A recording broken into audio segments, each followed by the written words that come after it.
Hello, Abigail here with the astrology of this week. And this is our first week post the eclipses. The final eclipse is on Sunday. I like to do these videos Monday to Sunday so we get kind of the weekend all wrapped up into one.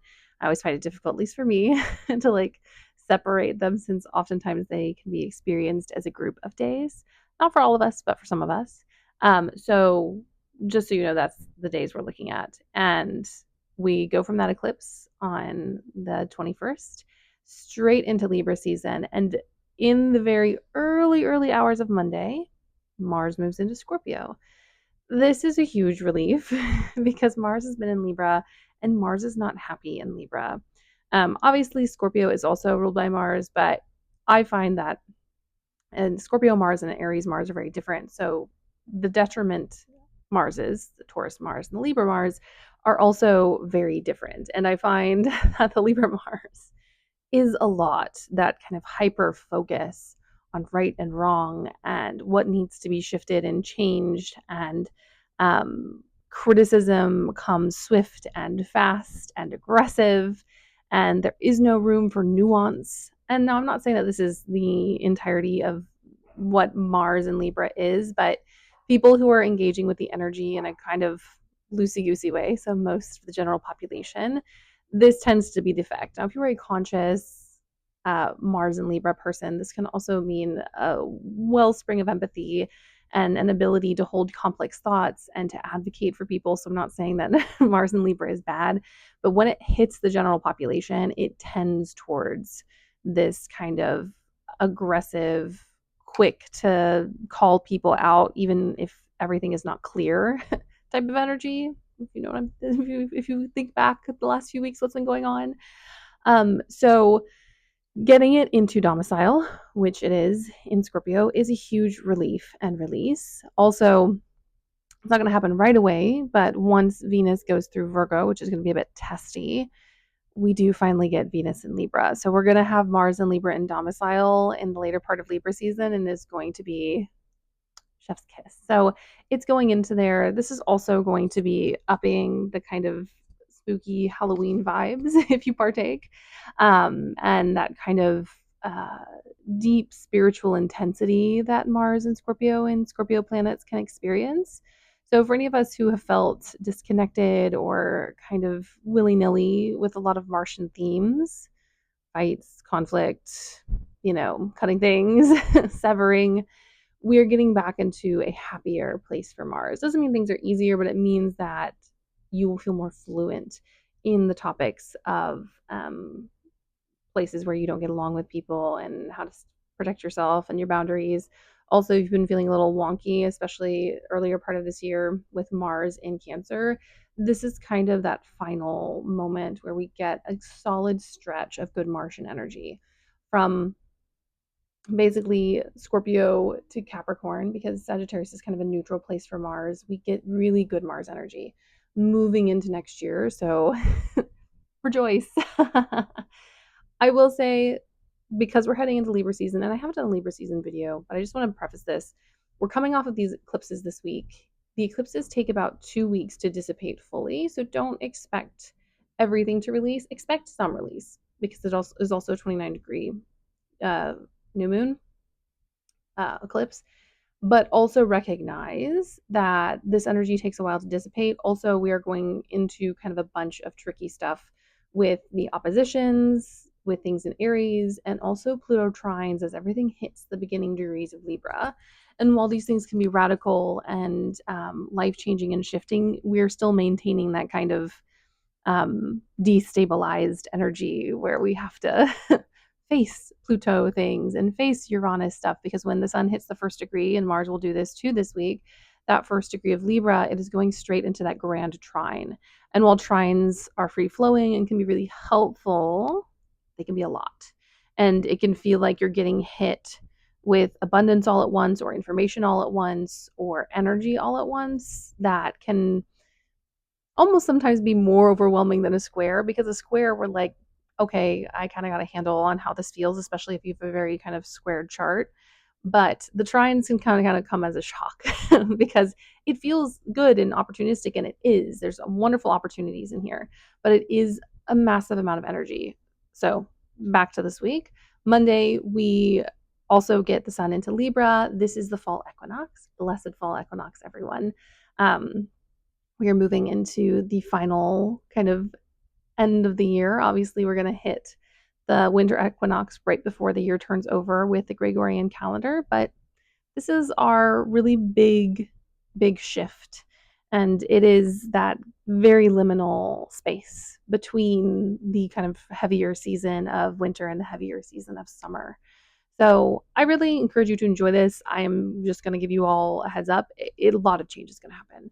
A lot of shifts are still going to occur. We're going to go out of eclipse season and continue to be shifting. Also, remember that Saturn, Uranus, Neptune are all moving between signs, and they will not get stable until spring of next year. So this is not to like be doom and gloom and make you feel sad and upset that things aren't going to stabilize, but it is to let you know that like if stuff doesn't feel together, if you don't feel ready, you're not. And the energy is not. And we're still in this process. A lot of those major planets, actually all of them, are now retrograde. So give yourself some grace. Recognize that a lot of the big plans and things that you want to do aren't really going to come to fruition or stabilize until next year. And while that can feel hard, it can also be a relief to know that you don't really have to get everything done now. Um, I would encourage you, especially with Mars and Scorpio and Venus and Libra, to really get clear this fall on what you want and what you desire so that when things kind of hit the ground running into early next year and the spring and then into the summer, you have a lot of clarity around how you want to navigate these kind of longer transits that we're in between in this moment. This is a very liminal year. 2025 has been a very liminal year, will continue to be so. Then on Tuesday, we have Sun opposing Neptune. That is what happens when we enter into Libra. Delusions, beliefs around people. This is also, even though not connected by sign, this is also just what happens when we have a 29-degree eclipse conjunct the South Node in Virgo. A lot of kind of beliefs and securities and things that we thought were one way are falling away, and the sun is going to solidify that. If you're thinking the conflict that I'm having right now with this certain person is going to go away and we won't have to deal with it, that is not the case. You will have to deal with it with the sun opposition to Neptune and realizing who and what the people in your life are. Also, like I always say, check out where all of this is happening in your chart. It'll give you a better idea. Obviously, relationships are always a big focus in astrology, but specifically the kind and the quality of them will show up in your own personal natal chart. So keep that in mind. But yeah, it's hard. I will say on the bright side, because Neptune is retrograde, it's not as much of a shock as it often is. I find that retrograde Neptune tends to, I have a retrograde Neptune, and I find that it tends to kind of rub some of the some of the mist off of Neptunian things. It makes me very good at telling people hard things in a nice way. And so this is a moment where we're not getting the full punch of like a direct Neptune where you're like, oh, that is absolutely not what I thought it was. But it is still going to be a disappointment. It is still going to be this kind of hope that you've been holding on to, that you're like, oh, this is how things really are. Um, I want to be careful how I put this, but some events have happened in the South specifically that are tragic and have shown the absolute rot of our country. That is the vibe of the sun opposing Neptune. You cannot sugarcoat the things that you already know in your heart. You cannot sugarcoat the stuff that you already are kind of aware of. However, you can take that information and knowledge and make something beautiful out of it. You can strive for change. You can create new dreams based on the reality that you now understand. But no, it's not a sit down and and pretend that everything's okay and sing a little song.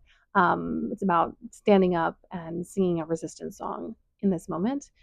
This is also a good time to kind of investigate your relationship to art and music and how you're consuming those things. If there are any streaming sites that you've been wanting to detach yourself from, Sun opposed Neptune is a great time for that. Start thinking about the ethics of the art you consume. Start thinking about the ethics of the people that you give your time and attention to. This opposition with Neptune is very much calling for this kind of moment of reckoning for people who are not who they appear to be. And because of, like I said, the minute the sun goes in, we get all these trines. Later this day, we get the sun trine Uranus, and then early the next day on the 24th, we get the sun trine Pluto. So we can't really divorce this Uranian trine or the Pluto trine. So not only are we getting this Neptunian kind of like, I can't pretend anymore, but we're also getting that trine with Pluto that rips off the veil on secrets and on people's intentions. If you want to know when you're going to find out something about someone else, if you have their chart, any type of Pluto Mercury conjunction, if you feel like someone's not telling you the truth, Pluto Mercury conjunctions, trines, oppositions, squares, anytime a planet hits a direct aspect with the Pluto of the native's chart, something will come up. Now, if this person is really open and honest, this is often something that they weren't aware of either. But I have often been able to predict when an unstable relationship is going to end or something simply by being like, they're going to be honest whether they want to be or not. And if the relationship isn't going well, or if this friendship isn't going well, then the truths that come up are probably not going to be sustainable moving forward. So this is a moment of huge revelation. It's a moment of huge shifts around the world. I don't participate a lot in kind of discussing mundane astrology all the time. I do it sometimes when I go on other people's platforms. But this type of thing is the cracks in AI are going to start to show. This is also because Uranus is headed back towards Taurus. This is also a moment where we're going to learn some really distressing stuff about the environment. And also, this is all stuff we already know. It is just going to be put in such a way that it is unavoidable. And people will still choose to be delusional. That is the nature of this type of energy. You can get handed something on a silver platter on a leaf of lettuce, and if you don't want to see it or eat it, you're not going to see it or eat it. But just know that this week is a huge unveiling. It is a huge moment of reckoning for a lot of people. Anyone who at this point hasn't recognized, especially in the US, but it's happening all over the world. There was a massive far right thing in the UK that was terrifying to witness. And these types of things are happening everywhere where people of color and minorities are being honestly intentionally intimidated and scared. They don't come out in numbers for nothing. And a lot of the people at these rallies are some of the worsts of humanity. And they often preface these rallies as protecting women and children from violent migrants. Most of these people are DV perpetrators. And it's horrifying to see. Anywho, my point is this week a lot of masks are coming off. A lot are going to continue to come off. The people who I've seen a lot of people online being like, I didn't realize half my Thanksgiving table was unsafe. That is going to continue. Don't expect it to go away. And it is now a time to really stand on business, especially since later that day, on that Wednesday, we get Mars square Pluto. A lot of us are going to be called to really put our foot down when it comes to who we allow into our space. And I'm not saying that I don't, as someone who has cut off their parents, I am very cautious about no contact. I don't think it is the right answer for every situation. But this is going to tell you who you are going to be able to work with and advocate with and try to not reason with, but try, to maintain a relationship and to find a working way forward. And those who are literally dangerous and not safe for you or your children or your family or your partner or whoever to be around. So just keep that in your awareness. Like I said, these are heavy topics. The weeks moving through are heavy. We're not really going to get relief in Libra season until we're going to get a glimmer of it on that full moon in Aries, which I think is the week of the 6th. And then we're not going to see the full, the 6th or the 1st. I can't remember. It's somewhere in there. But we're not going to get the full effects until that new moon in Libra, which is going to be a nice Venus-ruled moon. And yes, there are other things happening, but that Venus-ruled moon with Venus in Libra, chef's kiss. So just know we're not really going to get out of the main chaos until, to be fully honest, we have a bunch of Pluto squares as we go into an Uranus opposition. So into the winter. But we are going to be stepping out of the time warp, and we'll have our feet under us, and we'll be able to make choices and decisions that we have our little fingies on, versus what happens during eclipse season, where the universe kind of takes the wheel and you're just kind of asked to respond in the way you can best. So yeah, big week, heavy week, a lot of revolutions, a lot of, I think, people waking up. I also want to say, when people start to wake up, recognize that you too were asleep once. No, I don't think it's great that people have been ignoring this for so long. And no, I am truly angry at the people who have ignored what's going on in Palestine and who only speak up about certain stuff. But when someone starts to see the light, I would just encourage you, in the very least, just let them unfurl and come to terms with their own, maybe cowardice, maybe desire for comfort. Um, and then, hold them accountable as they become a comrade. But it is also not helpful to be like, if you didn't wake up at the same time that I woke up, then therefore you are a horrible person. There are also tons of people who are awake long before you, and we will never get anywhere if we use this energy, this square with Pluto, these trines, to criticize our neighbors and comrades who are coming into the fight now, rather than being like, all right, well, we all have a lot to unpack and we're going to hold each other accountable to not bring our harmful ideologies and this craving for comfort that we were all hanging on to into a movement that is not going to be comfortable.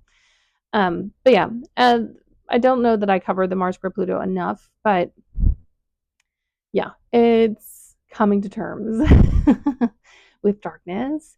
It is refusing to be swallowed up by what is happening, refusing to lose ourselves in panic. If you have been someone who's like, well, I'm just going to hide when this happens, I encourage you to rethink that, because they will come for you too. You're just relying on them eating and destroying and devouring a bunch of other people first, who are more marginalized than you. So rethink that thought, um, because there's always someone in front of you, unless you are literally the epitome of all of the things in our country. So Black, born a woman, or trans and disabled, which there are a lot of people. And when you say that and you are not of that group, you are basically saying you are fine with the destruction of people of color, trans people, queer people, disabled people. So this week, be cautious. Take that to heart. If that is not you, recognize that everyone is in a different place in their journey. The only thing that's not acceptable is hatred and violence can be soft. I will say this Mars square Pluto is not soft. So just know that things are spicy. Know that anger will be high, and it will be a wrath worthy of Scorpio. Just make sure that it's pointed in the right direction. But rage is holy. So allow yourself to have your feelings this week. Recognize that big things are happening, and these are a continued form of portal from the eclipse. The things that you've decided on the eclipse, whether they are beneficial or not, are being spurred forward by this rapid air trine. And so you're going to continue to see those things unfurl. And this is a reminder to me to remember that in my own life. Anyways, my loves, that is my astrology reading for this week. Because of the intensity of the astrology, these things are getting longer. Um, But just a reminder, I will be posting the Libra season video right before we head into Libra season. Also, the tarot scopes, which is a tarot reading for each of the signs, will be coming out as well. So keep an eye out for those. Please like and subscribe and give them some attention and love, because they often get ignored. And I do put a lot of my heart and soul into them. But that is it. I wish you a blessed week, and I will see you later.